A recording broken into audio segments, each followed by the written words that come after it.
Good morning, survivors, and happy Tuesday. Just before I forget to tell you, today is Talk to Me Tuesday, so I will be here live 1 p.m. Central Time to talk to you and have you talk to me and tell me what I can help you with. So if you have questions you want me to answer specifically, show up here at 1 p.m. Central Time today, and I will be here for you, all right? Okay, so today we're going to talk about why it takes so long to get over narcissistic abuse, and in fact, how long does it take? All right, so let's get started. My name is Angie Atkinson, and this channel is all about teaching you what I know to be true. You really can create the life you want. People are always asking me, how long does it take to get over this? How long is it going to take? How long is it going to take? And the fact is that it's different for everybody, okay? Narcissistic abuse takes us from being completely devastated. When we come into a relationship with a narcissist, if they're not our parent, we generally start out in the honeymoon phase. We get love bombed. We think everything's amazing. We think they're our soulmates. And then by the time they're finished with us, we're devastated. We're a shell of our former selves. We're someone that we never thought we'd be. And we don't even know who we are sometimes. And often, a lot of us came out of families that taught us that we weren't worth anything. And so we tend to still continue to believe that. So sometimes we have to kind of start from scratch, creating our lives and ourselves, because we don't really even know who we are and what we want. And that is what this is all about, right? So why does it take so long, and how does it take so long? How long does it take? Let's talk about it a little more. So I would ask you a question. If in response to your question, how long does it take to get over narcissistic abuse? Well, how long do you think it would take you to get over the death of a loved one? Because this is literally the same kind of thing. Not that the narcissist necessarily died, but the person that you thought was there never existed, and that feels a lot like somebody dying when you think about it, right? So that's it. When you go through the pain and the grief that is caused by this kind of separation, it's very much like going through, someone dying. And they say, in fact, that the divorce is actually more stressful for you than actually, having someone die. So, separation from a narcissist is even more painful than a standard divorce, more challenging because there's no normalcy about it. You are codependent with that person during the relationship. So we're going to talk a little bit more about that. But first, do you have your coffee? This cup, as you can see, says you on it. And it's half of a set that I got for Valentine's Day that said me and you. So I thought it was cute. Thought you'd like to see it. All right, let's get on with it. Any relationship that ends is going to be hard, like I said. But when you're dealing with a narcissist, you've got another thing to contend with, and that is psychological trauma. And just so you know, the definition of trauma is injury, right? So one of the most debilitating things that happens when we're dealing with this type of abuse is that it's incredibly damaging to us, and we tend to pick up a little PTSD or CPTSD, which is post-traumatic stress disorder, or complex post-traumatic stress disorder. And yes, that's the same thing that you hear about soldiers getting when they've been through war, okay? We have gone through a certain type of war for our souls, as it were, okay? So remember that a traumatic event is going to involve the experience, a single experience. But when we're dealing with a narcissist, it'll be repeated events, and we'll have the sense of feeling overwhelmed and anxious and stressed out and everything. And this can it can last decades. So if you think about that, if a soldier goes to war and he's there for a month and he's traumatized by what he sees, imagine being in, and granted, to be fair, I'm not comparing us to soldiers, okay? Soldiers are, and military people, they're on a whole other level with what they see and what they deal with. But when you deal with it on a long-term basis and it's a consistent thing, it can really mess with your head, especially because narcissists love to gaslight you and make you feel crazy and like you're worthless, right? So this is something to consider. Eventually, obviously, this leads to very serious long-term negative issues. So how do we get to the point where we get over it? Is there a timeline we can create? How do we do it? Well, something I tell my clients is this, okay? Sometimes you can set an end date. So for me, for example, when I went through my divorce with my narcissist, I told myself, okay, you have a month. And a month was too long, honestly.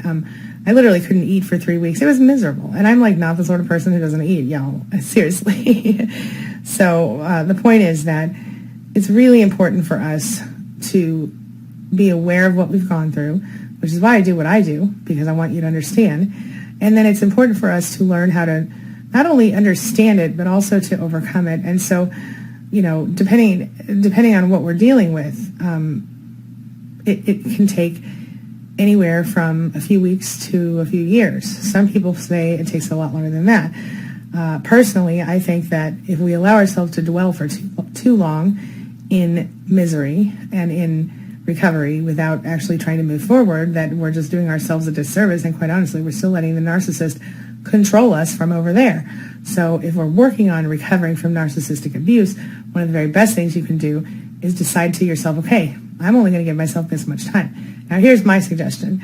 If you tell yourself, okay, let's say if you were in a relationship for less than a year, you should give yourself 1 to 2 weeks, okay? And that doesn't mean you're going to be completely over it in 1 to 2 weeks, but that means that you're going to give yourself 1 to 2 weeks to scream and cry and throw things and do whatever you need to do to feel sad and angry and upset. And then at the end of the 2 weeks, you're going to say to yourself, okay, this is it. No more crying. I'm going to start moving forward now, okay? Now, if you've been married for 25 years, maybe you want to give yourself 3 or 4 weeks. But don't waste more of your life than that with the crying and the throwing things, okay? My point is, the sooner you decide that you're ready to start to recover, the sooner you will begin to actually recover. That's the deal. The things you might feel if you're going through narcissistic abuse recovery is you might go through a stage where you feel completely numb. You might hate everybody of the opposite sex or the same sex, whatever you're into. You might feel, like you're completely engulfed with the need to protect yourself, and you might not trust anybody at all. And who could blame you for that, right? Because you're finding out after all this time that you've been with this person that person never really loved you, and the love was never real, the love that you thought was real. And you're finding out that, the time you spent together, the emotions, everything else, you believed that that was a real loving relationship.